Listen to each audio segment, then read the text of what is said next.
Removing prefix. When working with a string, another common task is to remove a prefix. Consider a URL with the common prefix https://.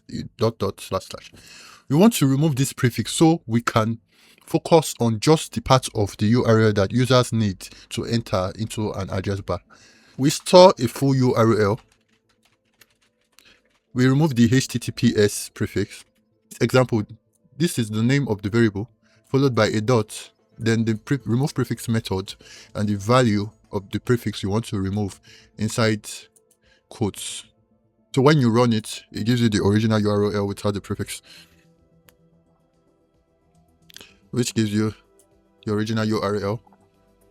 If you want to keep the new value with the prefix removed, either you reassign it to the original variable or assign it to a new variable. Example is, let us assign the new prefix to a new variable called simple URL. This is removing prefix and storing it in a variable. So when you print simple URL and run it, it gives you the original URL.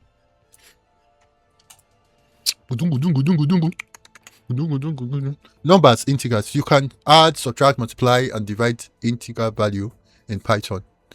For example, addition 2 plus 3.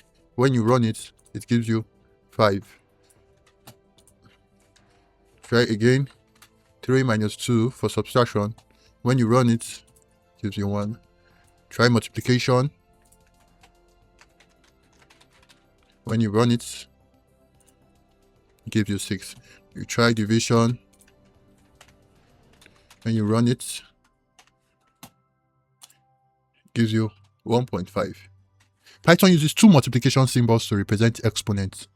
For example, is when you run it, it gives you 9. You can do 3 exponent 3. When you run it, it gives you 27.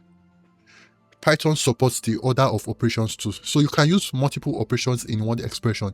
You can also use parentheses to modify the order of operations, so Python can evaluate your expression in the order you specify. For example, once multiplication happens first, then addition. That is 2 plus 12 equals to 14. So run it and it gives us 14. Another example is in parentheses to force addition first, which is we now ends up as 5 times 4 equals to 20. When you run it, it gives you 20.